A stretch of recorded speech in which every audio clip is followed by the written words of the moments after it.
தமிழகத்தோட மைய பகுதியா இருக்கிற திருச்சியில மத்திய மாநில அரசு அலுவலகங்கள், கல்வி நிறுவனங்கள், ஐடி கம்பெனிஸ், பேங்க்ஸ் மற்றும் தனியார் நிறுவனங்கள், ஹாஸ்பிட்டல்ஸ் இதெல்லாம் அதிகமா இருக்குங்க.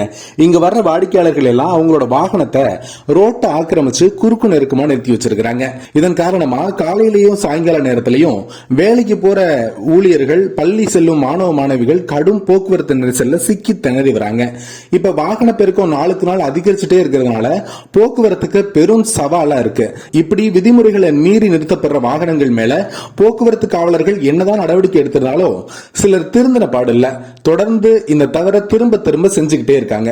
குறிப்பா நம்ம மத்திய பேருந்து நிலையம் பகுதி, cantonment, Williams road, Bharathidasan road, Bharathiyar road, Alexandria சாலை, பென்வெல்ஸ் ரோடு, தில்லை நகர், மார்க்கெட் இந்த மாதிரியான பகுதிகளில் சாலைகள்ல வாகனங்கள் குறுக்கு நெருக்கமா நிறுத்தப்படுறதுனால கடும் போக்குவரத்து நெரிசல் ஏற்படுது. இன்னும் சொல்ல போனா சில சமயங்கள்ல சாலை விபத்து ஏற்பட்டு உயிரிழப்புகளும் பொருட்செலவும் ஏற்படுது. தனியார் பேருந்து எல்லாமே அலெக்சாண்ட்ரியா சாலையில சேவா சங்கம் பள்ளி பக்கத்துல நிறுத்துறாங்க. இதன் மூலமா பிற வாகனங்கள் செல்ல முடியாம வாகன ஓட்டிகள் கடும் சிரமம் அடைஞ்சு வராங்க. இது தொடர்பா பொதுமக்கள் சொல்றப்ப வாகனங்கள்ல ஹெல்மெட் அணியாம வர்றவங்க, வேகமா போறவங்களை மட்டும் போலீசார் பிடிச்சு அபராதம் விதிக்கிறாங்க. ஆனா இது மாதிரி பொதுமக்களுக்கு இடையூறா நிறுத்தப்படுற வாகனங்களை கண்டுக்கிறதே இல்ல.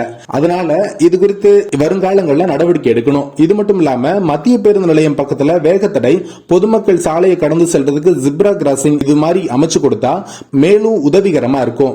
இது தொடர்பா அதிகாரி ஒருத்தர் நம்ம கேட்டப்ப, திருச்சி மாநகராட்சியை பொறுத்த வரைக்கும் சாலைகள்ல பார்க்கிங் குறியீடு அமைக்க திட்டமிட்டு வர்றோம். முக்கிய சந்திப்புகள்ல 50 மீட்டர் அளவுல யாரும் வாகனங்களை நிறுத்தக்கூடாது. ஆனா அனைத்து தனியார் பேருந்து மற்றும் வாகனங்களும் 50 மீட்டர் தொலைவுக்குள்ளேயே வாகனத்தை நிறுத்துறாங்க. இது தொடர்பா விரைவில் நடவடிக்கை எடுக்கப்பட்டு தீர்வு காணப்படும் அப்படின்னு சொல்லியிருக்கிறாங்க.